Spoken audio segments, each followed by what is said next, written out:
வீட்டில் இருக்கக்கூடிய ஆணாக இருந்தாலும் பெண்ணாக இருந்தாலும் சமைக்கணும்னு விருப்பப்பட்டீங்கன்னா இந்த முறையை நீங்கள் ஃபாலோ பண்ணுறீங்க அப்படின்னா உங்களுக்கு பயமோ பதட்டமோ வராது. ரொம்ப சூப்பராக மெதுவாக ஆரவாரம் இல்லாமல் ஆசுவாசமாக நீங்கள் பிரியாணி செய்யலாம். அது என்ன பண்ணலான்னு பாருங்கள். பூண்டு அளவு எடுத்து வச்சுக்கணும். 1 கிலோ அரிசி போட்டு நீங்கள் பிரியாணி செய்கிறீங்கன்னா பூண்டு வந்து 100லேருந்து 150 கிராம் நீங்கள் எடுத்துக்கணும். ஒரு 20 கிலோ 30 கிலோ மட்டனை கொண்டு வந்து குக் பண்ணும்போது இந்த மாதிரி மிளகாய் தூள் எல்லாம் போட்டு எங்களால் பரட்டிட்டு இருக்க முடியாது. ஆனால் கமர்ஷியலாக செய்யும்போது வேறு மெத்தடு. இது நம்ம வீட்டில் நல்லா டேஸ்ட்டாக சாப்பிட்றதுக்கு இந்த மெத்தட் சொல்லித்தரேன். பார்த்தா கஞ்சி பிடிச்ச மாதிரி தெரியும், ஆனால் கையில் எடுத்தீங்கன்னா ஒவ்வொரு அரிசியும் தனித்தனியாக வரும். தெரியுதா? உரமுறை சேனலை ஃபாலோ பண்ணும் உரமுறைகள் அனைவருக்கும் என் வணக்கம். இன்றைக்கி நம்ம இந்த வீடியோவில் என்ன பார்க்க போகிறோம் அப்படின்னு பார்த்தீங்கன்னா, மட்டன் பிரியாணி 1 கிலோ சீரக சம்பா ரைஸ் வச்சு வெள்ளாட்டு கறி. ஏற்கனவே 2 கிலோ மட்டன் பிரியாணி நம்ம போட்டிருக்கோம். இந்த மட்டன் பிரியாணி ஏன் போடுறோம் அப்படின்னா, இந்த 1 கிலோ மட்டன் பிரியாணி நிறைய கமெண்ட்ஸில் நிறைய சப்ஸ்கிரைபர்ஸ் என்ன கேட்குறீங்கன்னா, வீட்டில் செய்கிற மாதிரி ஒரு 1 கிலோ 1/2 கிலோ மட்டன் பிரியாணி போடுங்கன்னு கேட்டிருக்கீங்க. நாம் இதுக்கு முன்னாடி போட்ட மட்டன் பிரியாணி பார்த்தீங்கன்னா கடைகளுக்கு வெளி ஆர்டர்ஸ்க்கு செய்கிற மெத்தட் இது. இப்போ நம்ம செய்கிறதுனா வீட்டில் நம்ம ரொம்ப டேஸ்ட்டாக ரொம்ப ஜூஸியாக செஞ்சு சாப்பிட்ற ஒரு மெத்தட் இது. இந்த ரெண்டுக்கும் என்ன வித்தியாசம்னு பார்த்தீங்கன்னா, கடையில் செய்கிற அந்த கடைக்கு செய்கிற அந்த மெத்தடில் பார்த்தீங்கன்னா நல்லா ட்ரையாக ரொம்ப நேரம் வச்சு சேல் பண்ணுற மாதிரியான ஒரு மெத்தட் இது. ஃபஸ்ட்டு வந்து நம்ம வெங்காயத்தை நல்லா ப்ரௌன் ஆக்கிட்டு அதுக்கப்புறம் மசாலா போடுவோம். இன்றைக்கி நம்ம பண்ணுற மெத்தடில் வெங்காயத்தை முதல்ல போட போகிறதில்ல. ஏன்னா நம்ம வீட்டில் இருக்கிறவங்கெல்லாம் உட்காந்து செஞ்சு முடித்த உடனே சாப்பிடுவோம் இல்லையா? அப்போ நல்லா ஜூஸியாக நல்லா மசாலா ஃபுல்லாக இருக்கிற மாதிரி ஒரு மெத்தட் தான் இன்றைக்கி செய்ய போகிறோம். 1 கிலோ சீரக சம்பா மட்டன் வெள்ளாட்டு கறி பிரியாணி எப்படி செய்யலான்னு பார்த்துலாம் வாங்க. இப்போ இந்த மட்டன் பிரியாணி செய்கிறதுக்கு நம்ம இன்னும் அடுப்பே பற்ற வைக்கல. அடுப்பு பற்ற வைக்கிறதுக்கு முன்னாடி சில காரியங்களை நம்ம செஞ்சு வச்சுக்கிட்டா பிரியாணி செய்யும்போது பதட்டமோ பயமோ வராது. அது என்னென்ன அப்படிங்கிறத உங்களுக்கு நான் சொல்ல போகிறேன். வீட்டில் இருக்கக்கூடிய ஆணாக இருந்தாலும் பெண்ணாக இருந்தாலும் சமைக்கணும்னு விருப்பப்பட்டீங்கன்னா இந்த முறையை நீங்கள் ஃபாலோ பண்ணுறீங்க அப்படின்னா உங்களுக்கு பயமோ பதட்டமோ வராது. ரொம்ப சூப்பராக மெதுவாக ஆரவாரம் இல்லாமல் ஆசுவாசமாக நீங்கள் பிரியாணி செய்யலாம். அது என்ன பண்ணலான்னு பாருங்கள். நம்ம இந்த பிரியாணிக்கு தேவையான பொருட்களை முன்னாடியே நம்ம தயார் செஞ்சு எடுத்து வச்சுக்கணும். இப்போ இங்கே இருக்கிறது பார்த்தீங்கன்னா வெங்காயம் இருக்கு இல்லையா? பெரிய வெங்காயம். இந்த பெரிய வெங்காயம் நான் எப்பவும் சொல்கிற மாதிரி பிரியாணின்னு எடுத்துக்கிட்டாவே அது பாசுமதியாக இருந்தாலும் சீரக சம்பாவாக இருந்தாலும் வெங்காயம் அப்படிங்கிறது தோலை உரித்து வெட்டினதுக்கப்புறம் 300 கிராம் தான். அதுக்கு மேலே போட வேண்டாம். அதை நீங்கள் அந்த 300 கிராமை பிரித்து பாதியை முழுசாக போட்டு பாதியை பேஸ்ட்டாக அரைச்சி கூட போட்டுக்கலாம். இல்லை சின்ன வெங்காயம் நீங்கள் பயன்படுத்த விருப்பம் இருந்தால் நீங்கள் சின்ன வெங்காயம் கூட இந்த 300 கிராமுக்குள்ளே பயன்படுத்திக்கலாம். எக்ஸாம்பிள் எப்படின்னா, பெரிய வெங்காயம் ஒரு 200 கிராம் எடுக்கிறீங்கன்னா சின்ன வெங்காயம் ஒரு 100 கிராம் எடுத்துக்கோங்க போதும். நான் சொல்கிறது எல்லாமே 1 கிலோ அரிசிக்கு. கறி நீங்கள் 1 கிலோவும் போடலாம், 1.25 கிலோ 1.5 கிலோ வரைக்கும் போட்டுக்கலாம். 2 கிலோ போட வேண்டாம். போட்டால் வேறு மாதிரி தண்ணி அளவெல்லாம் மாறும். 1.5 கிலோ வரைக்கும் 1 கிலோ அரிசிக்கு நீங்கள் கறி போட்டுக்கலாம். 1 கிலோ அரிசிக்கு 300 கிராம் தான் வெங்காயம் போடணும். அதில் நீங்கள் 200 பெரிய வெங்காயம், 100 சின்ன வெங்காயம், 100 பெரிய வெங்காயம், 200 சின்ன வெங்காயம், இந்த மாதிரி நீங்கள் எப்படி வேணால் பண்ணிக்கலாம். இல்லை பெரிய வெங்காயமே 300 எடுத்துகிட்டு அதில் 200 கிராம முழுசாக போட்டுட்டு 100 கிராம பேஸ்ட் பண்ணியும் சேர்த்துக்கலாம். அதெல்லாம் உங்கள் வசதி. அதனால் இப்போ நான் வெங்காயம் எடுத்து வச்சுருக்கிறேன், 300 கிராம் எடுத்து வச்சுருக்கிறேன். நான் தட்டில் இருக்கிறதுனால அளவு செஞ்சு காமிக்கல. இப்போ இதில் வந்து பூண்டும் இஞ்சியும் இருக்குது. இப்போ நம்ம வந்து பூண்டு அளவு எடுத்து வச்சுக்கணும். 1 கிலோ அரிசி போட்டு நீங்கள் பிரியாணி செய்கிறீங்கன்னா பூண்டு வந்து 100லேருந்து 150 கிராம் நீங்கள் எடுத்துக்கணும். சரிங்களா? இதில் எவ்வளோ இருக்குன்னு நான் காமிக்கிறேன் பாருங்கள். 150 கிராம் பூண்டு நான் எடுத்துட்டேன். சரிங்களா? 158 கிராம் இருக்குது, ஒன்றும் பிரச்சனை இல்லை. இப்போ நம்ம பூண்டு எடுத்து வச்சிட்டோம். அடுத்தது இஞ்சி 0 பண்ணிட்டேன். இந்த மிஷினில் 0 பண்ணியிருக்கேன். இஞ்சி வந்து எவ்வளோன்னா 1 கிலோ அரிசி போட்டு பிரியாணி செய்கிறீங்கன்னா 100 கிராம் தான். அதுக்கு கம்மியாக நீங்கள் போட்டுக்கலாம். ஆனால் 100 கிராமுக்கு மேலே கண்டிப்பாக இருக்கக்கூடாது. 97 கிராம் இருக்குது, கரெக்டாக 107 இருக்குது. நம்ம 100 பண்ணிக்கலாம். ஏன்னா இது வந்து தோலை உரித்து சுத்தம் பண்ணி அரைச்சதுக்கப்புறம் இருக்கிற அளவு. நல்லா நோட் பண்ணிக்கோங்க. நான் எந்த வீடியோவில் என்ன அளவு சொன்னாலும் எல்லா பொருட்களுமே காய்கறிகளுமே மசாலாவுமே சுத்தம் பண்ணி எடுத்து வச்சு அரைச்சதுக்கப்புறம் தான், வெட்டினதுக்கப்புறம் தான், தோலோடு இல்லை. இப்போ என்ன எடுத்து வச்சுருக்கோம்? 300 கிராம் பெரிய வெங்காயம், 150 கிராம் பூண்டு, 100 கிராம் இஞ்சி, இதை எடுத்து வச்சுருக்கோம். அடுத்து என்ன மசாலா போடலான்னா, அடுத்தது பார்த்தீங்கன்னா சமையலுக்கு ரொம்ப ரொம்ப முக்கியமான உப்பு. இப்போ நம்ம செய்ய போகிறது சீரக சம்பாவில் தம் பிரியாணி. சரிங்களா? தம் பிரியாணியாக இருந்தால் 1 கிலோ பிரியாணிக்கு 40 கிராம்லேருந்து 45 கிராம் போட்டுக்கலாம். இன்றைக்கி நான் பயன்படுத்துகிற உப்பு பார்த்தீங்கன்னா இது வந்து ஒரு பிராண்டட் இல்லை, இங்கே லோக்கலாக கிடைக்கிற ஒரு உப்பு. அப்போ நான் வந்து ஒரு 42 கிராம் போட்டுக்கிறேன். 45 கிராம் இருக்குது உப்பு வந்து ஒரு 42 43 கிராம் போட்டுக்கிறேன். அது நீங்கள் உங்கள் உப்பை பொறுத்து. டாட்டா சால்ட்டெல்லாம் இருந்தால் கரெக்டாக 40 கிராம் போடும் 1 கிலோ பிரியாணிக்கு கரெக்டாக இருக்கும். இப்போ மிஷினை 0 பண்ணிவிட்டு மிளகாத்தூள் போட போகிறோம். மிளகாத்தூள் எவ்வளோன்னு பார்த்தீங்கன்னா 1 கிலோ பிரியாணிக்கு 10லேருந்து 12 கிராம் நீங்கள் போட்டுக்கலாம். அது உங்கள் வசதி தான். இப்போ நான் கரெக்டாக 12 கிராம் போட்டிருக்கேன். சரிங்களா? 12 கிராம் கரெக்டாக போட்டிருக்கேன். இப்போ வந்து இது 1 கிலோ பிரியாணிக்கு இப்போ இந்த மசாலாவும் எடுத்து வச்சாச்சு. அடுத்தது என்ன எடுத்து வைக்கணும்னு பார்த்தீங்கன்னா, இப்போது இது வந்து பிரியாணி மசாலா. இப்போது வடி பிரியாணி செய்கிறோம், பாஸ்மதி ரைஸில் செய்கிறோம் அப்படின்னா இதை வந்து நம்ம பவுடர் ஆக்கி போட மாட்டோம், அப்படியே போட்டாலும் கம்மியாக தான் போடுவோம். இது வந்து சீரக சம்பா மட்டன் பிரியாணிங்கிறதுனால இந்த பகுதி மக்கள் இந்த பட்டை கிராம்பு காரத்தை டேஸ்ட்டை வந்து ரொம்ப விரும்புவாங்க. அப்போ நம்ம பட்டை கிராம்பு ஏலக்காய் இந்த மூணையும் அரைச்சி வச்சுருக்கோம். அளவு பார்த்தீங்கன்னா 1 கிலோ பிரியாணிக்கு 8 கிராம் பட்டை, சரிங்களா? 5 கிராம்லேருந்து 8 கிராம் வரைக்கும் உங்கள் வசதி போட போட்டுக்கலாம். பட்டை எவ்வளோ போடுறீங்களோ அதில் பாதி ஏலக்காய், ஏலக்காய் எவ்வளோ போடுறீங்களோ அதில் பாதி கிராம்பு, இதுதான் கணக்கு. 5லேருந்து 8 கிராம் வரைக்கும் நீங்கள் பட்டை போட்டுக்கலாம். பட்டை போடுற அளவில் பாதி ஏலக்காய், ஏலக்காய் போடுற அளவில் பாதி கிராம்பு, அந்த மாதிரி போட்டு இந்த மாதிரி பவுடரை அரைச்சி வச்சுக்கோங்க. உங்களால் முடியுது அப்படின்னா ஒரு 2 மணி நேரம் ஊற வச்சு பேஸ்ட் மாதிரி அரைச்சிக்கோங்க. பேஸ்ட் மாதிரி அரைச்சிங்கன்னா இன்னும் கொஞ்சம் கூட டேஸ்ட்டாக இருக்கும். நான் இப்போ அரைக்கல, பவுடர் தான் அரைச்சி வச்சுருக்கேன். இந்த மசாலாவை எடுத்து வச்சுக்கலாம். அடுத்தது என்னென்னு பார்த்தீங்கன்னா தயிர், தக்காளி, கொத்தமல்லி, புதினா. நான் தக்காளி ஏற்கனவே அளந்து எடுத்து வச்சுருக்கேன். இதில் வந்து 1/4 கிலோ தக்காளியாக அரைச்சி வச்சுருக்கேன், சரிங்களா? நல்லா அரைச்சி வச்சுருக்கேன். 1/4 கிலோ தக்காளி, ஆப்பிள் தக்காளி. இதுவே நீங்கள் நாட்டு தக்காளி எடுக்கிறீங்கன்னா புளிப்பு அதிகமாக இருக்கும். 200 கிராம் எடுத்திங்கன்னா போதும். அடுத்தது கொத்தமல்லி, புதினா எவ்வளோன்னு சொல்லிடுறேன். நான் எடுத்து வைக்கல, எவ்வளோன்னு சொல்லிடுறேன். 1 கிலோ பிரியாணிக்கு 10லேருந்து 15 கிராம் கொத்தமல்லி, 10லேருந்து 15 கிராம் புதினா, இவ்வளோ தான். இதையெல்லாம் நீங்கள் எடுத்து தயாராக வச்சுக்கிட்டீங்க அப்படின்னா அடுத்தது நீங்கள் அடுப்பு பற்ற வைக்க போகலாம். நல்லா பார்த்துக்கோங்க, நான் இன்னும் அரிசியை ஊற போடலை. அரிசி இங்கே வச்சுருக்கேன். அரிசி இதில் வச்சுருக்கேன். சீரக சம்பா நல்லா 1 வருஷம் பழசு, சரிங்களா? நல்ல அரிசி இது. அது உங்கள் பிராண்டு தான். உங்களுக்கு எது வசதிப்படுமோ அந்த பிராண்ட் நீங்கள் வாங்கிக்கோங்க. அரிசி நான் இன்னும் தண்ணி ஊற்றி ஊற வைக்கவே இல்லை. அது எப்போ ஊற வைக்கிறேன்னு நான் உங்களுக்கு சொல்கிறேன். இந்த மசாலாவெல்லாம் ரெடி ஆகிடுச்சு. இப்போ நாம் அடுப்பு பற்ற வைக்க போகலாம். ஏன் அதை இவ்வளோ தெளிவாக சொல்கிறேன் அப்படின்னா, இதை நீங்கள் தயாராக எடுத்து கண்ணு முன்னாடி வச்சுக்கிட்டிங்கன்னா பதட்டமே ஆக மாட்டீங்க. ஒருவேளை எல்லாத்தையும் தனித்தனியாக எடுத்து போடுறதா இருந்துச்சுன்னா ஏதாவது ஒன்று மறந்துடுவீங்க. ஒன்று உப்பு போட மறந்துடுவீங்க, இல்லை இஞ்சி, கொத்தமல்லி, புதினா ஏதாவது ஒன்று மறந்துடுவீங்க, சரியா? அதனால் எல்லாத்தையும் எடுத்து தயாராக வச்சுக்கிட்டு அடுப்பு பற்ற வைங்க. இப்போ நம்ம அடுப்பு பற்ற வச்சு எண்ணெய் எவ்வளோ ஊற்றலாம் அப்படிங்கிறத நான் பாத்திரத்தை வச்சுட்டு சொல்கிறேன்.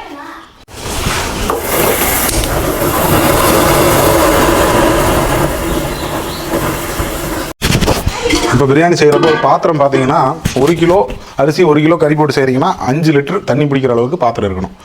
கறி அதிகம் பண்ணிங்கன்னா ஒரு 1 லிட்டர் முன்ன பின்ன இருக்கிற மாதிரி நீங்கள் வந்து 5 லிட்டர் கணக்காக எடுக்க வேண்டாம். ஒரு 7 லிட்டர் இருக்கிற மாதிரி ஒரு பாத்திரம் எடுத்துக்கோங்க. இது 8 லிட்டர் பாத்திரம் நான் வச்சுருக்கேன். இப்போ எண்ணெய் எவ்வளோ ஊற்றுறேன்னு காமிக்கிறேன்.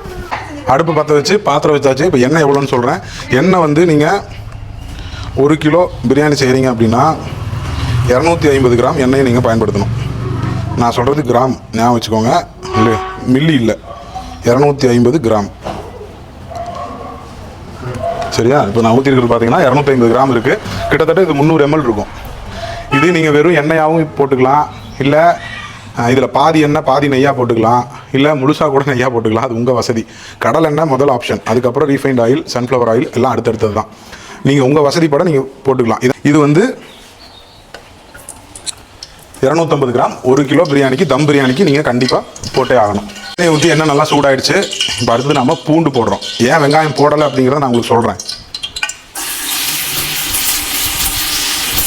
150 கிராம் பூண்டை எண்ணெய்க்குள்ளே போட்டாச்சு, சரிங்களா?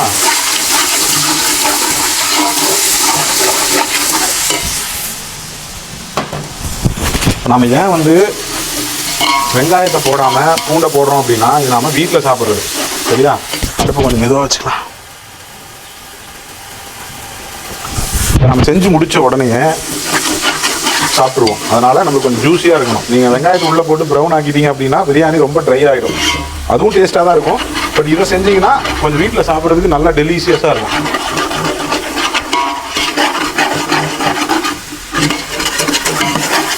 இப்போ எண்ணெய் பாத்திரத்தை வச்சு எண்ணெய் வந்து 250 கிராம் 1/4 கிலோ எண்ணெய் ஊற்றி 150 கிராம் பூண்டை போட்டிருக்கோம். நல்லா கொஞ்சம் ப்ரௌன் ஆகட்டும். ப்ரௌனுன்னா கொஞ்சம் கோல்டு கலரில் வரட்டும்.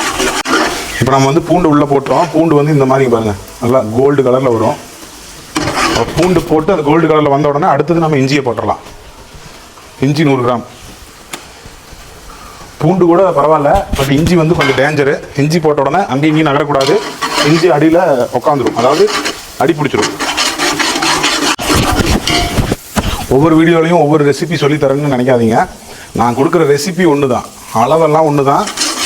குக் பண்ணுற மெத்தடு தான் வேறு. எந்த பொருளை எப்போ போடலாங்கிற மெத்தடு தான் வேறு. நல்லா நோட் பண்ணிக்கோங்க. நான் கொடுக்குற ரெசிபி ஒன்று தான். ஒரே அளவு வெங்காயம் தான், ஒரே அளவு பூண்டு தான், ஒரே அளவு இஞ்சி தான். எல்லா மசாலாவும் அதே கிராம் கணக்கு தான், எதுவுமே மாறலை. குக் பண்ணுற மெத்தடு மட்டும் மாறுது. அது நம்மளோட வாய் என்ன சொல்கிறது, உணத்தின்னு சொல்லுவோம் நாங்கள் கோயம்புத்தூரில். அந்த டேஸ்ட்டுக்காண்டி நம்ம அப்படி செய்கிறோம், சரியா? அது இல்லாமல் ஒரே மாதிரி நான் உங்களுக்கு வீடியோ போட்டுட்டு இருந்தால் உங்களுக்கும் போர் அடிக்கும். ஏதாவது சின்ன சேஞ்சஸ் இருக்கணும் இல்லையா? அதனால தான் இது பண்ணுறோம். நீங்கள் இஞ்சி பூண்டு போட்ட உடனே அடுத்த மசாலா போடுறதுக்கு முன்னாடி ஒரு சின்ன சேஞ்ச் இருக்குது இந்த மட்டன் பிரியாணியில்.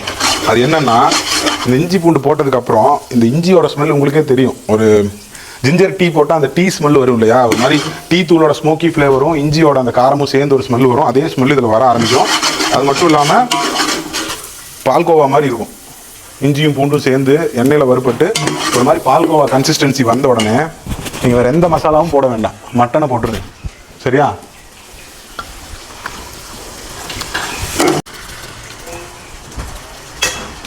மட்டனை போட்டு நான் எவ்வளோ மட்டன் போட்டுருக்கேன்னு பார்த்தீங்கன்னா, எலும்பு கொழுப்பு இதெல்லாம் சேர்த்து 1.25 கிலோ போட்டிருக்கேன்.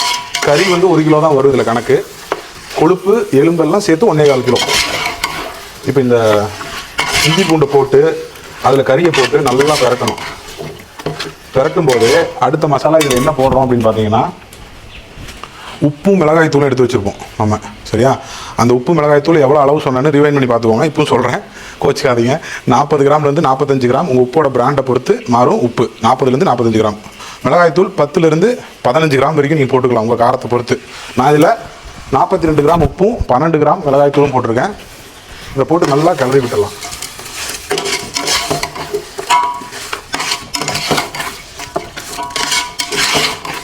இப்போ ஏன் இப்படி பண்ணுறோம் அப்படின்னு பார்த்தீங்கன்னா, இந்த மட்டனில் நம்ம வந்து இஞ்சி பூண்டு மிளகாய்த்தூள் உப்போட ஃப்ளேவர் வந்து நம்ம நார்மலாக செய்கிற பிரியாணியோட இதில் அதிகமாக ஏறும். ஆனால் பல்காக ஒரு கமர்ஷியலாக நாங்கள் குக் பண்ணும்போது இப்படியெல்லாம் என்னால் குக் பண்ணிகிட்டு இருக்க முடியாது, ரொம்ப ரிஸ்க்கு. ஒரு 20 கிலோ 30 கிலோ மட்டனை கொண்டு வந்து குக் பண்ணும்போது இந்த மாதிரி மிளகாய்த்தூள் எல்லாம் போட்டு எங்களால் பரட்டிட்டு இருக்க முடியாது. ஆனால் கமர்ஷியலாக செய்யும்பொழுது வேறு மெத்தடு. இது நம்ம வீட்டில் நல்லா டேஸ்ட்டாக சாப்பிட்றதுக்கு இந்த மெத்தட் சொல்லித்தரேன்.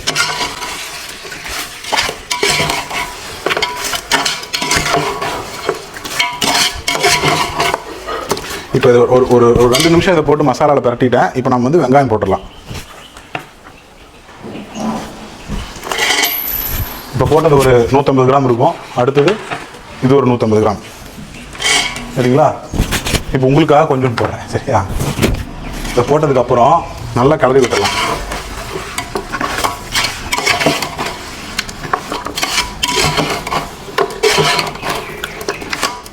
அடுத்தது தக்காளி.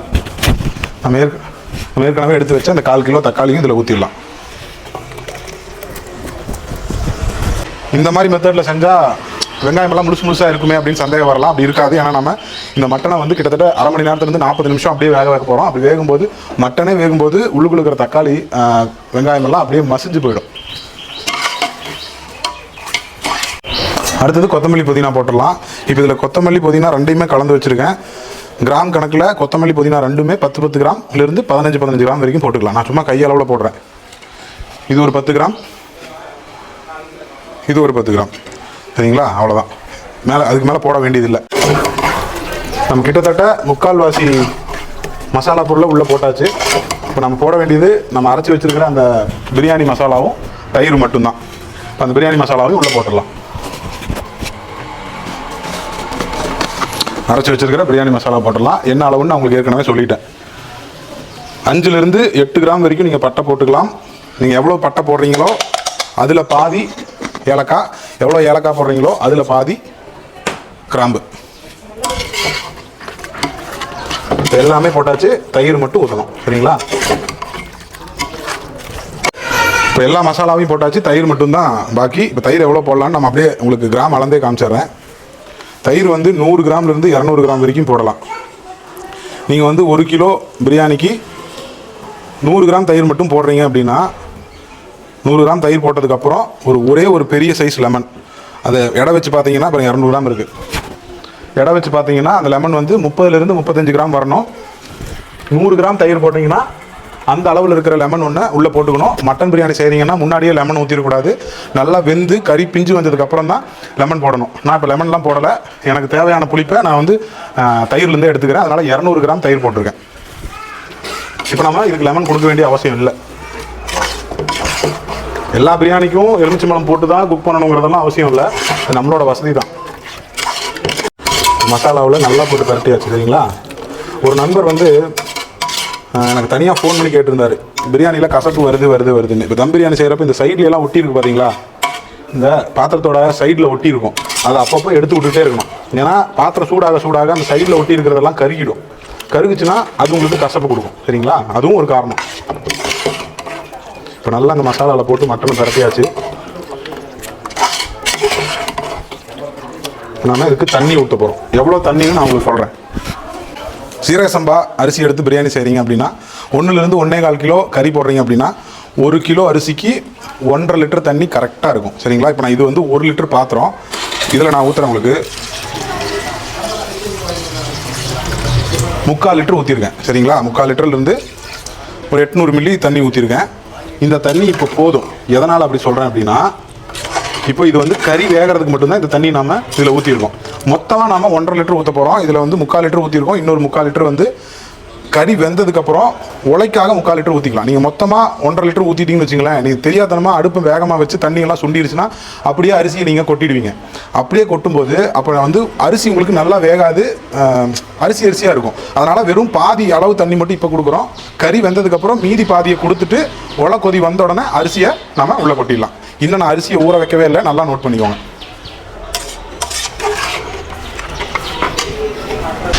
இப்போ பாதி தண்ணி ஊற்றின உடனே மூடி வச்சிடலாம்.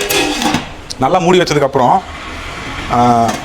கொதி வரும். கொதி வந்த உடனே ஃபுல்லாக சிம் பண்ணிவிட்டு, அதாவது லோவஸ்ட் ஃப்ளேமில் வச்சுட்டு அதை ஒரு அரை மணி நேரத்துலேருந்து 40 நிமிஷம் அப்படியே ஸ்லோ ஃப்ளேமில் குக் ஆக விடலாம். அப்போ தான் மட்டன்லாம் ரொம்ப சாஃப்டாக வேகும். சரியா, இப்போ இந்த கறியை வேக போட்டதுக்கப்புறம் ஒரு 10லேருந்து 15 நிமிஷத்துக்கு அப்புறம் தான் நீங்கள் அரிசியை ஊற போடணும்.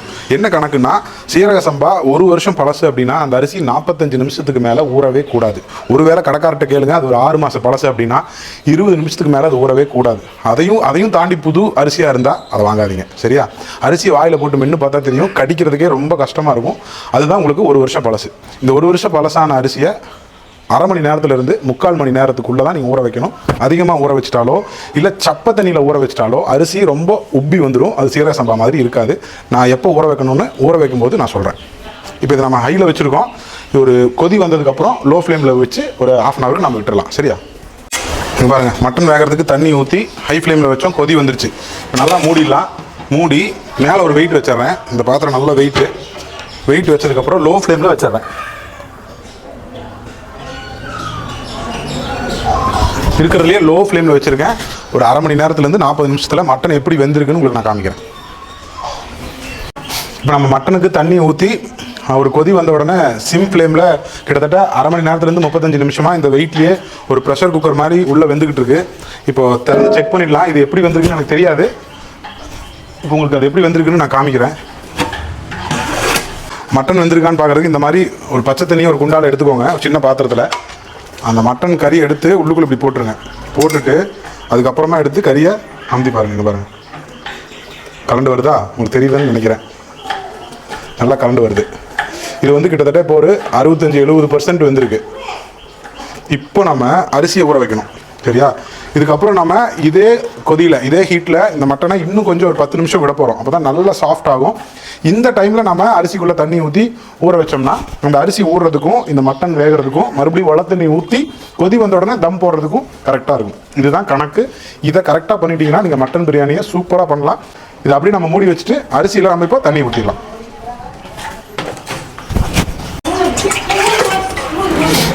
அரிசியில் தண்ணி ஊற்றிடுவோம். நான் ஏற்கனவே ஒரு வீடியோவில் சொல்லியிருக்கேன், சீரக சம்பா தம் பிரியாணி செய்கிறப்போ நீங்கள் 2 தடவை கல்லீர் தண்ணி எடுத்து ஊற்றுவீங்களோ, 3 தடவை ஊற்றுவீங்களோ, 4 தடவை ஊற்றுவீங்களோ, அதெல்லாம் கணக்கு இல்லை. கடைசியாக நீங்கள் தண்ணியை ஊற்றி வைக்கிறப்போ மேலேருந்து பார்க்குறப்போ அரிசி கீழே தெரியணும். அந்த அளவுக்கு தண்ணி தெளிவாக இருக்கணும். அப்போ தான் கஞ்சியெல்லாம் போய் அரிசி நமக்கு நல்லா கிடைக்கும். சரியா, இன்னொன்று, இந்த மாதிரி நீங்கள் சமைக்கிறீங்க, கமர்ஷியலாக சமைக்கிறீங்கன்னா இந்த மாதிரி ஒரு 4-5 ட்ரம் தண்ணி பிடிச்சி வச்சுக்கோங்க. எந்த தண்ணி சமைக்கிறதுக்கு நல்லா இருக்குன்னு தெரிஞ்சுக்கிட்டு அந்த தண்ணியவே ஃபாலோ பண்ணுங்கள். சரியா, உப்பு தண்ணியாக போச்சுன்னா இந்த அரிசியெல்லாம் ரொம்ப மோட்டா அதாவது பெருசாகிடும், உப்பிடும். அதனால் தண்ணி கொஞ்சம் நல்ல தண்ணியாக, உப்பு கம்மியாக இருக்கிற தண்ணியாக பயன்படுத்துவோம். இந்த தண்ணியில் செஞ்சால் தான் டேஸ்ட் வரும், அந்த தண்ணியில் செஞ்சால் தான் டேஸ்ட் வரும், அதெல்லாம் சும்மா. தண்ணி உப்பு கண்டென்ட் கம்மியாக இருக்கணும். அதான் டிடிஎஸ்ன்னு சொல்லுவோம் இல்லையா, அந்த டிடிஎஸ் கண்டென்ட் வந்து உங்கள் தண்ணியில் கம்மியாக இருக்கணும். ஏன் இவ்வளோ நுணுக்கமாக சொல்கிறேன் அப்படின்னா, இப்போ நம்ம பயன்படுத்துகிற தண்ணீர்லாம் அந்த மாதிரி ஆயிடுச்சு. கிட்டத்தட்ட போர்வெல் போட்டு 400-500 அடி ஆழத்துலேருந்து தண்ணி எடுத்து சமைக்க ஆரம்பிச்சிட்டோம். அதெல்லாம் ஆக்சுவலாக குடிக்கிறதுக்கே தகுதி இல்லாத தண்ணீர். சமைக்கும் போது கொஞ்சம் நல்ல தண்ணியாக பயன்படுத்திட்டிங்கன்னா நீங்கள் செய்கிற சமையல் கொஞ்சம் டேஸ்ட்டாக வரும். கட் பண்ணிவிடு. இப்போ நம்ம மட்டன் வேகிறதுக்காக 1.5 லிட்டர் தண்ணியில் பாதி அளவு தண்ணியை ஊற்றி மட்டனை வேக வச்சிட்டோம். இன்னும் அரிசி போடுறதுக்கு இன்னொரு பாதி அளவு தண்ணியை நம்ம ஊற்றணும். அதாவது 1.5 லிட்டரில் ஏற்கனவே ஒரு 700 800 ml ஊற்றிட்டோம். இப்போ ஒரு 700 800 ml உள்ள ஊற்றிடலாம். ஏன்னா அது நல்லா கொதிச்சு நிறைய ஆவி ஆகிடுச்சு. அதனால் இப்போ ஊற்றும் போது ஒரு 800 ml தண்ணி கூட நம்ம உள்ளே ஊற்றிக்கலாம். அப்போ தான் நம்ம அரிசியை உள்ளே போட்டு தம் போடுறப்போ தண்ணி அளவு கரெக்டாக இருக்கும். அந்த தண்ணியை ஊற்றும் போது பச்சை தண்ணி ஊற்றிடக்கூடாது, சரிங்களா? அதை கொஞ்சம் சூடு பண்ணி ஊற்றணும். வெந்துட்டு இருக்கும்போது நீங்கள் பச்சை தண்ணியை நல்லா சில்லுன்னு ஊற்றிட்டிங்கன்னா அந்த கறி வந்து விரைச்சிக்கும். அதனால் லைட்டாக சூடு பண்ணி உள்ளே ஊற்றிட்டிங்கன்னா அந்த கறி வந்து இன்னும் கொஞ்சம் கூட சாஃப்ட் ஆகும். இப்போ தண்ணி ஊற்றிடலாம்.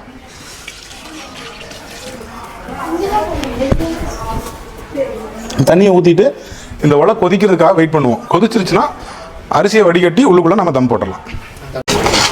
இப்போ நம்ம வந்து இந்த பிரியாணிக்கு தேவையான எல்லா தண்ணியும் உள்ளே ஊற்றியாச்சு. ஊற்றினோன்னா உலை தண்ணி கொதிக்குது. கொதித்த உடனே உள்ளுக்குள்ளே நம்ம வடித்து வச்சிருக்கிற அரிசியை போட்டுடலாம். இப்போ நம்ம ஏற்கனவே ஒரு 1/2 மணி நேரம் ஊறிக்கிற அரிசியை நல்லா வடிகட்டி எடுத்துருக்கோம். இதை வந்து ஒரு 5 நிமிஷத்துக்கு முன்னாடியே வந்து நீங்கள் வடிகட்டி எடுத்துடணும். அப்படி வடிகட்டி எடுத்தால் தான் இதில் இருக்கிற தண்ணியெல்லாம் நல்லா வடிஞ்சு சுத்தமாக ட்ரையாக இருக்கும். இதில் அவசரமாக நீங்கள் வடிகட்டி உள்ளே கொட்டிட்டிங்கன்னா தண்ணி அளவு அதிகமாகிடும். அரிசி குழையிறதுக்கு நிறையா வாய்ப்பு இருக்குது. உள்ளே போட்டுடலாம்.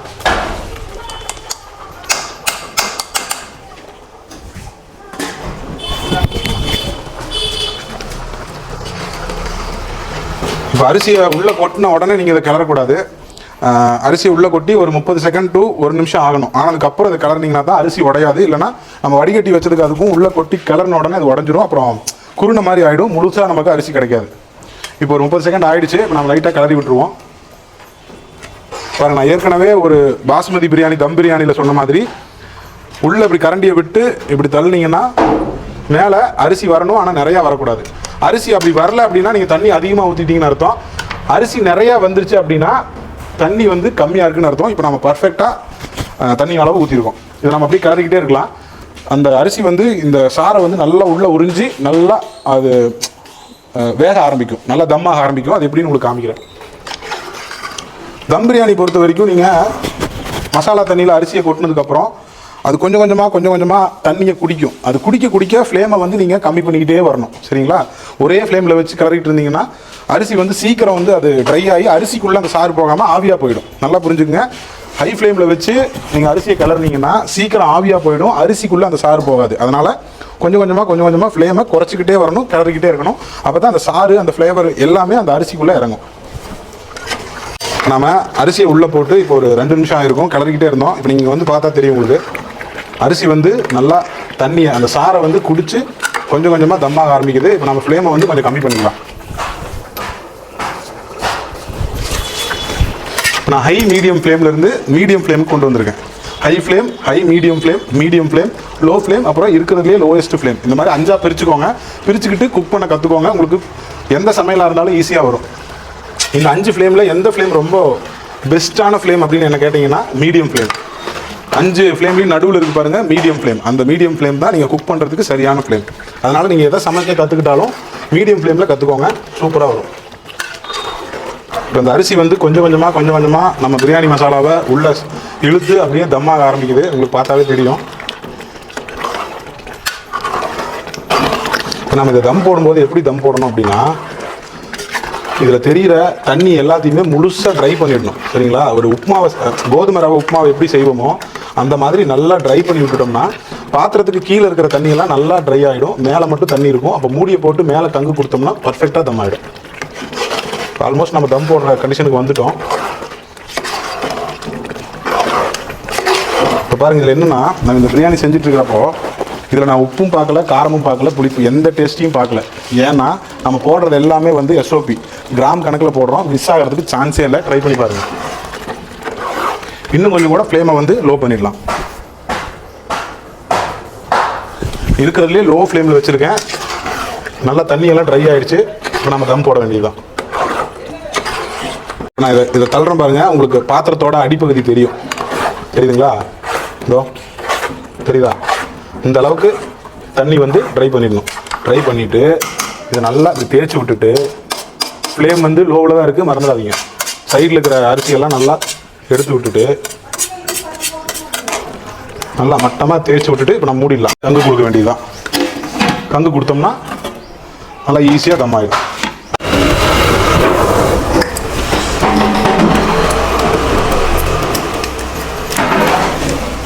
இப்போ நல்லா இந்த தேங்காய் தொட்டியில் நம்ம கங்கு போட்டாச்சு. இந்த கங்கு அப்படியே மேலே போட்டுருவோம். நீங்கள் இந்த மாதிரி நெருப்பில் வேலை செய்யும்போது நல்லா ஜாக்கிரதையாக இருக்கணும். அதுவும் இந்த தேங்காய் தொட்டியில் நெருப்பு வச்சிங்கன்னா அது வெடித்து எல்லா பக்கமும் தெரிக்கும். முடிஞ்ச வரைக்கும் செருப்பு போட்டுக்கோங்க, எக்ஸ்பீரியன்ஸ் ஆகிற வரைக்கும். அது கங்கு வெளியே வந்து ஒரு வேளை அது மாதிரி நீங்கள் காலை வச்சிட்டிங்கன்னா ஒரு வாரத்துக்கு கால் வலிக்கும். நிறைய எங்களுக்கு அனுபவம் இருக்குது. அதனால் பத்திரமா செய்யுங்க. இந்த மாதிரி தம் கொடுத்தா தான் ஒரே தம்மில் செய்கிற சீரக சம்பா பிரியாணி, மட்டன் பிரியாணி சூப்பராக வரும். இந்த தம் போட்டதுக்கப்புறம் அடுப்பை ஒரு 5 நிமிஷம் கழித்து ஆஃப் பண்ணி விட்டுறலாம். கீழே ஃப்ளேமே நமக்கு தேவையில்லை, ஏன்னா கீழே தண்ணியே இல்லை, மேலே மட்டும்தான் தண்ணி இருக்கும். அதுக்கு இந்த நெருப்பு போதும். இப்போ நம்ம பார்த்தீங்கன்னா தண்ணியை ஃபுல்லாக ட்ரை பண்ணிவிட்டு மூடி போட்டுட்டு சிம் ஃப்ளேமில் வச்சுட்டு அதுக்கப்புறம் மேலே கங்கு கொடுத்தோம். அந்த கங்கை எரித்து போடுறதுக்கு ஒரு 2-3 நிமிஷம் ஆகிடுச்சு. அதுக்கப்புறம் ஒரு 2-3 நிமிஷம் விட்டு, அதாவது சிம் ஃப்ளேமை வந்து ஒரு 5 நிமிஷம் மட்டும் விட்டுட்டு அடுப்பை அணைச்சிட்டோம். அதுக்கப்புறம் ஒரு 15 நிமிஷம் இந்த கங்குல மட்டும்தான் அந்த பிரியாணி இருக்குது. சரிங்களா? கீழே ஃப்ளேமே இல்லை, ஏன்னா இது தம் பிரியாணி. கீழே இருக்கிற தண்ணியை நம்ம வடிகட்டிட்டோம்னு ஏற்கனவே சொல்லியிருக்கேன். 5 நிமிஷம் மட்டும் சிம் ஃப்ளேமில் வச்சு ஆஃப் பண்ணிவிட்டு மேலே ஒரு 15 நிமிஷம் இந்த தம்மை விட்டுருக்குறோம். இதை நீங்கள் 15 நிமிஷம் விடலாம், 20 நிமிஷம் விடலாம், இல்லை 1 மணி நேரம் அப்படியே விட்டுறலாம். பிரியாணிக்கு ஒன்றுமே ஆகாது, நல்லா உதிரியாக தான் வரும். இப்போ நான் 15 நிமிஷத்தில் உடைக்கிறேன், ஏன்னா இதை நான் கொடுக்கணும். சரிங்களா? தம் எப்படி ஆயிருக்குன்னு உங்களுக்கு காமிக்கிறவாங்க. இப்படி போக வரணும் கப்பான்னு. இப்போது இப்போ பக்கத்தில் வந்து பார்த்தீங்கன்னா இந்த அரிசி எப்படி வந்திருக்குன்னு உங்களுக்கு தெரியும். பாருங்கள், பார்த்தீங்களா? அரிசி வந்து ஒன்றோட ஒன்று ஒட்டலை. சரிங்களா? தனித்தனியாக தான் இருக்குது. ஆனால் பிரியாணி எவ்வளோ ஜூஸியாக இருக்குன்னு பாருங்கள். பார்த்தா கஞ்சி பிடிச்ச மாதிரி தெரியும், ஆனால் கையில் எடுத்திங்கன்னா ஒவ்வொரு அரிசியும் தனித்தனியாக வரும். தெரியுதா உங்களுக்கு? அதே சமயத்தில் அரிசி வந்து உப்பவும் இல்லை. தெரியுதா? அந்த சீரக சம்பாவோட டெக்ஸ்சர் அப்படியே இருக்குது, சைஸும் அப்படியே இருக்குது. இதே நீங்கள் உப்பு தண்ணியை ஊற வச்சிட்டாலோ இல்லை வந்து ரொம்ப நேரம் ஊற வச்சிட்டிங்கனாலோ அரிசி வந்து உப்பிடும், இல்லைனா குழஞ்சு போயிடும். எவ்வளோ சூப்பராக வந்துருக்கு பாருங்கள். இப்போ நான் எல்லா பிரியாணியும் அப்படியே உடச்சி காமிக்க போகிறேன் உங்களுக்கு. இப்போ கறி எப்படி வெந்திருக்குன்னு உங்களுக்கு காமிக்கிறேன் பாருங்கள். சரிங்களா? நம்ம இந்த லோ ஃப்ளேமில் குக் பண்ணதுனால இந்த கறி பாருங்கள், கையில் எடுத்து காமிக்கிறேன் பாருங்கள். தெரியுதா? இது மட்டன்னு வெள்ளாடுன்னு சொன்னால் யாருமே நம்ப மாட்டாங்க. பாருங்கள் பாருங்கள் பாருங்கள், இந்த கறி அப்படியே பஞ்சு மாதிரி போகும் பாருங்க. தெரியுதா? நீங்கள் மெல்லணுங்கிற அவசியமே இல்லை, கையில் எடுத்து அப்படியே சாப்பிட்றலாம். உங்கள் ஃபேமிலியில் குட்டி பசங்க இருந்தாலோ குழந்தைங்க இருந்தாலோ நீங்கள் தாராளமாக இந்த மாதிரி மட்டன் பிரியாணி செஞ்சு கொடுத்தீங்கன்னா அவங்க திரும்ப இந்த மட்டன் பிரியாணி செஞ்சு கொடுங்கன்னு உங்களை கேட்டுக்கிட்டே இருப்பாங்க. காரணம் என்னென்னா ரொம்ப ஜூஸியாக இருக்கும். நம்ம போட்ட வெங்காயமெல்லாம் எண்ணெயில் வதங்கலை, ட்ரை ஆகலை, முழுசாக கிரேவியாக இருக்குது. இதில் ஆனால் உங்களுக்கு வெங்காயமே தெரியாது, ஏன்னா அது அப்படியே கரைஞ்சி போச்சு. ஸோ பிரியாணி செய்கிறதுல நிறையா மெத்தட் இருக்குது. ஆனால் ஒரே ரெசிபியை நீங்கள் ஃபாலோ பண்ணணும். எல்லா பொருளும் எந்த அளவில் போடுறீங்களோ அந்த அளவில் போட்டுக்கணும். ஆனால் எதுக்கு பின்னாடி எதை போடணுங்கிறத மாற்றினீங்கன்னா பிரியாணியோட டேஸ்ட்டியை நீங்கள் மாற்றலாம். அப்படி ஒரு மெத்தட் தான் நான் உங்களுக்கு இன்றைக்கி நான் சொல்லி கொடுத்துருக்கேன். மறக்காமல் 1 கிலோ சீரக சம்பா ரைஸ் பழைய அரிசி வாங்கிட்டு வந்து ஒரு 1-1.25 கிலோ மட்டன் வெள்ளாட்டு கறி வாங்கிட்டு வந்து நல்லா கொழுப்பு கறியாக வாங்கிட்டு வந்து இந்த மாதிரி நான் சொன்னதை இன்ச் பை இன்ச்சாக மிஸ் பண்ணாமல் செஞ்சு சாப்பிட்டு பாருங்கள். கண்டிப்பாக நீங்கள் மனசார என்னை பாராட்டுவீங்க. தொடர்ந்து இதே மாதிரி ரொம்ப இன்ட்ரெஸ்டிங்கான ரெசிபியோட வேறு மெத்தட் குக்கிங்கோட உங்களை வந்து அடுத்தடுத்த வீடியோவில் சந்திக்கிறேன். அதுவரை நம்ம உரம்பரை கிச்சனில் இணைந்திருங்க. நிறையா குக்கிங் வீடியோ வரப்போகுது. அடுத்த வீடியோவில் பார்க்கலாம். நன்றி.